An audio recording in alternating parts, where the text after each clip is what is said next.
तो पहली बात तो यह कि हम अपने अंदर झांककर जरूर देखें कि सेवा धर्म निभाने के प्रति जो हमने एक जिम्मेदारी ली है, उसके पीछे हमारी कौन सी भावना काम कर रही है, किस भावना के तहत आकर हमने यह जिम्मेदारी ली है।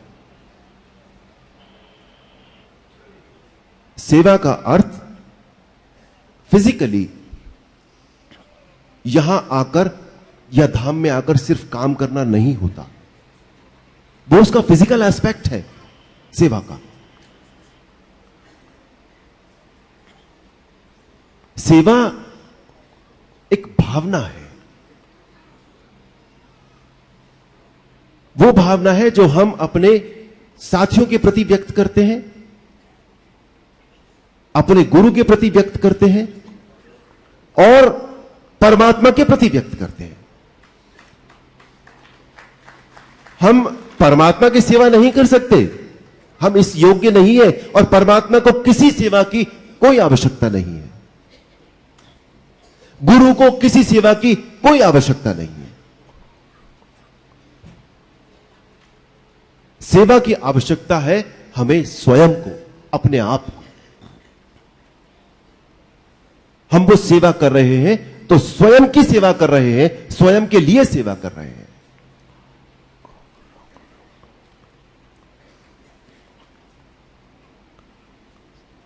तो जो भी व्यक्ति, जो भी भाई और बहन ये कहते हैं कि हम सेवादार हैं, तो वो भावना जिसके तहत आकर हम सेवादार बने,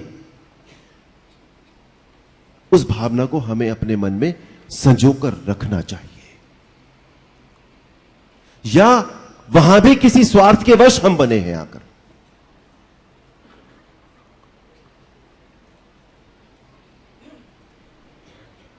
सेवादार बनकर आईडी कार्ड पहनने से हमें यह सुविधा हो जाता है कि हम कहीं भी आ जा सकते हैं। यह बात है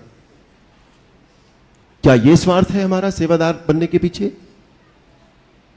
क्या सेवादार बनने के पीछे हमारा यह स्वार्थ है कि हमें आगे बैठने की जगह मिल जाती है?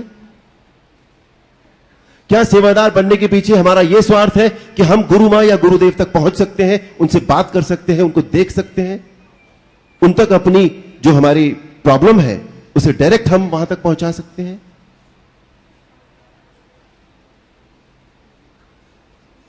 यह बगैर सेवादार बने भी हो सकता है।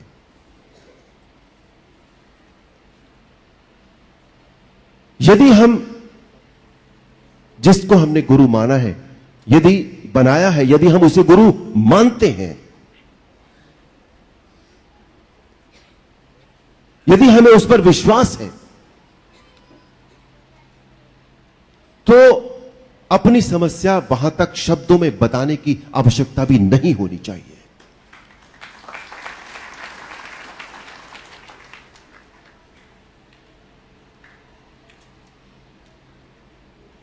ये बहुत छोटी छोटी बातें हैं, लेकिन बहुत बड़ी हैं, बहुत बड़ी है ये बातें। इन बातों की तरफ हम सब थोड़ा सा सोच कर देखें कि हमने जो भी हम कर्म कर रहे हैं या जो भी हमने कदम उठाया है,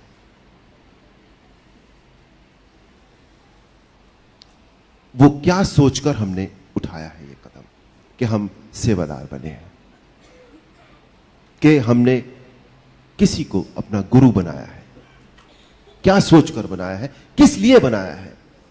मुझे लगता है जब हमारी अप्रोच, अपनी अप्रोच में हम क्लैरिटी होती है हमारे दिमागों में, तो हमारा रास्ता भी हम सही चुन पाते हैं।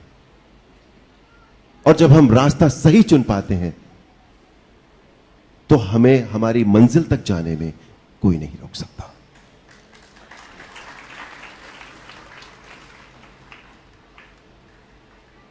मेरे मन में जो बात आई थी वो मैंने आप सबके सामने कोशिश की है मैंने कि बड़े सीधे सीधे आसान से लफ्जों में इस बात को रख सकूं और एक बात यह भी कहूंगा कि मेरी बात से यदि किसी को इत्तेफाक न हो, कोई सहमत न हो,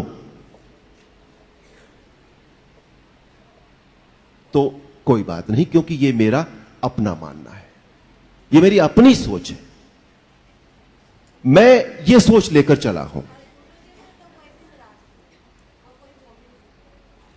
जी, ये स्वयं क्योंकि गुरुजी ने कहा था तो मैं उन्हीं के शब्दों को मानकर मेरे मन में ये भावना आई थी, मेरे मन में ये भावना आई थी।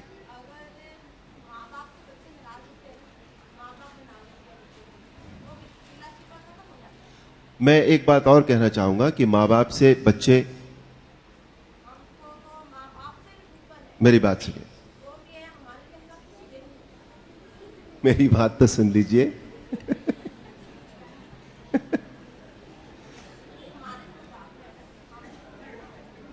आपको अगर गुरुजी कहेंगे तो मैं माइक दूंगा, आप पूरे अच्छी तरह बोलिए, क्यों नहीं।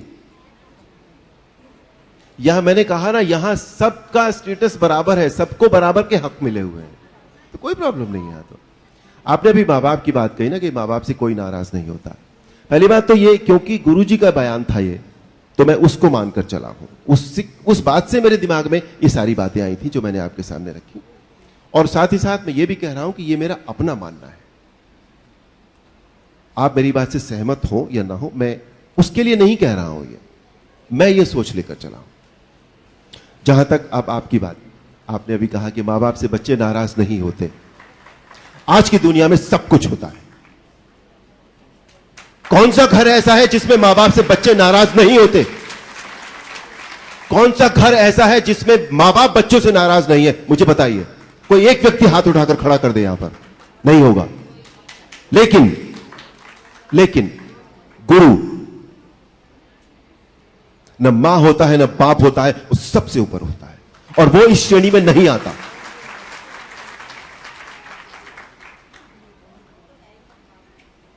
मैंने कहा गुरु शारीरिक रूप से हमारे सामने जरूर है, लेकिन गुरु एक भावना है, एक भाव है, उसे इंसानों के दायरे में हम नहीं बांध सकते। अगेन मैं कह रहा हूं, यह मेरा अपना मानना है। बहुत बहुत धन्यवाद। अब अंत में एक बात और, वर्मा जी से हमारी ये हंसी ठिठोली ऐसे ही चलती रहती है, इसे आप सीरियसली न लीजिएगा।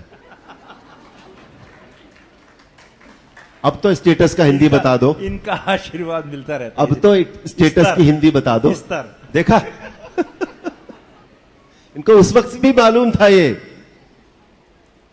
पर नहीं बताते कभी कभी। ये मेरे अग्रज हैं, मुझसे बड़े हैं, मुझसे बहुत सीनियर हैं, और इतना पहले से, इतने बरसों से इतना अच्छा काम कर रहे हैं। और जब हम धाम का, भगवान श्री लक्ष्मी नारायण धाम का इतिहास जब लिखा जाएगा, जब कभी लिखा जाएगा, तो उसमें पूज्य गुरुदेव के बाद वर्मा जी का नाम आएगा। आप सबने मेरी बात को ध्यान से सुना, उसके लिए मैं बहुत बहुत धन्यवाद करता हूं आपसे।